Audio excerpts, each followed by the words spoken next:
Olá pessoal, eu sou Marina Pittini e essa é a AgroSchool. A colheita da safra de verão segue em ritmo mais lento do que em anos anteriores. E os motivos principais para esse atraso dessa colheita está associado tanto ao início, que teve um atraso no plantio, e agora as chuvas que também intensificaram e atrapalharam o ritmo dessa colheita. Se fosse só um atraso na colheita, por si só já poderia ser um problema, porque temos sempre que nos lembrar que o agronegócio é uma longa cadeia integrada de produtos e serviços e que se algum elo dessa cadeia se rompe ou mesmo se fragiliza, o impacto é sentido por todos os demais. E o que mais poderia trazer aí uma atenção ao mercado nesse momento? Tem um zoom sobre eventuais cancelamentos de contratos a termo. Estes que são negociados entre produtores e compradores, como as trading companies, em razão dos preços terem subido demais entre a data da negociação do contrato e a data da entrega do mesmo, que é justamente agora. Por isso, o vídeo de hoje é inspirado num texto muito bacana que eu vou deixar aqui na descrição do vídeo para quem quiser acessar depois na íntegra, do Francisco Torma, e eu vou explicar alguns aspectos a respeito desse cenário e o impacto que isso pode causar ao mercado. Então, se você ainda não se inscreveu no canal, junte-se a nós. Deixe sempre aqui o seu like, o seu dislike, o seu comentário, ele é sempre muito bem-vindo. Então vamos falar um pouquinho agora sobre contrato a termo e washout.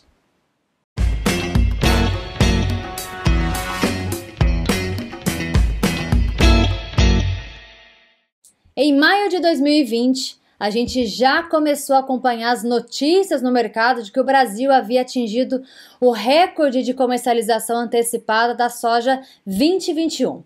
Naquela ocasião, os produtores já haviam vendido 28,2% da produção esperada, superando a marca de 12% obtida em 2016 e com um nível muito acima da média de 5 anos, que foi de 6,7%. E boa parte dessas vendas aconteceu quando o preço futuro estava na faixa aí dos R$70, R$80. E o cenário era tão favorável que não era apenas o preço que estava remunerando bem, mas os custos dos insumos ainda não tinham subido na mesma velocidade ou em proporção, aí relacionado ao preço da commodity. Logo, a relação de troca ela estava nos melhores níveis históricos. Bom, passados 9 meses dessa notícia, chegando aos dias atuais, acompanhamos o preço da saca alcançar o patamar recorde de R$170. Inimaginável. E junto com essa notícia, começamos a perceber que o tema quebra de contrato ou cancelamento de contrato, enfim, começou a reverberar principalmente nos grupos de WhatsApp. E aí a gente precisa dar um passo atrás e entender o que envolve essa situação. Primeiro de tudo, é importante entender como funciona esse contrato negociado entre produtor e comprador. O meu objetivo aqui é explicar de forma simples, mas caso alguém queira se aprofundar nos termos mais técnicos, nos detalhes jurídicos, eu sugiro a leitura desse artigo do Francisco Torma, que ele traz mais detalhes. Bom, em linhas gerais, o contrato a termo é um contrato acordado entre as partes, onde são estabelecidas as condições daquela negociação, como a entrega futura, quando que ela vai acontecer, qual é o produto, a qualidade, o preço, o prazo para pagamento, a data da entrega, o local de entrega, entre outras condições. Ou seja, o produtor ele negocia com a trading que em uma data futura ele fará a entrega de determinada quantidade de soja em um determinado local, um armazém, na qualidade especificada e para isso será pago o valor previamente combinado. E esse valor, por vezes, pode ser até mesmo antecipado ao produtor antes mesmo dele cumprir com a entrega do produto. Então, com esse recurso, o que ele faz? Ele vai lá e compra os insumos necessários para o plantio, como sementes, fertilizantes, os defensivos. Então, quando a trading ela fecha esse contrato, imediatamente o que ela faz? Ela trava esse preço, ela faz o que a gente chama de hedge dessa posição, para que ela não sofra com as variações de preço, protegendo aí tanto os seus custos, quanto principalmente a sua margem. E o que acontece se o produtor ele não cumpre com a entrega desse produto? Ele pode negociar o que a gente chama de washout do contrato, que nada mais é que a trading calcular para o produtor quanto custaria para ela, trading, comprar no mercado atual a mesma quantidade de soja naqueles padrões que foram combinados naquele contrato e que o produtor não vai mais, não quer mais entregar, e cobrar essa diferença do produtor. Então, ou seja, se o contrato ele era de 10 mil sacas ao preço de R$80 e agora o preço está em R$170, a trade vai cobrar do produtor a diferença de R$90 vezes as 10 mil sacas. Claro que eu simplifiquei a conta aqui, mas em linhas gerais é isso que acontece, tá?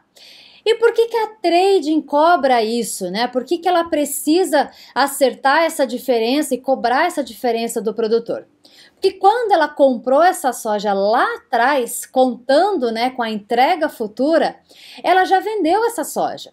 Seja na exportação direta, seja contando para o esmagamento daquele mês em que o produto seria entregue, ou seja, ela está contando com o produto físico. Se ela não recebe o produto, logo ela vai ter que comprar no mercado para conseguir cumprir aí com os seus compromissos. Então, por isso que ela calcula sobre o preço, né, que ela vai ter que comprar no mercado hoje para cobrir com essa falta, né? E lembra que eu falei que o agronegócio é uma extensa cadeia? Pois bem, para ela ter negociado a soja na exportação, a trading, ela teve que contratar, por exemplo, a logística, então que envolve caminhões, ferrovia, porto, navio e muito mais. Então, se ela não cumpre com o acordado, toda essa cadeia ela é impactada diretamente. Então, por isso que nesse vídeo ele é para reforçar esse entendimento que o mercado precisa ter de que não podemos olhar apenas o curto prazo. Não podemos olhar as operações de forma isolada. É a mesma analogia de jogar uma pedra num lago, né? Uma única ação, ela reverbera para todos os lados. Então, o que eu gostaria de reforçar aqui é que o pensamento do produtor, ele deva ser sempre pautado pela relação de troca e não pelos valores nominais isolados, seja a saca de soja ou seja do insumo.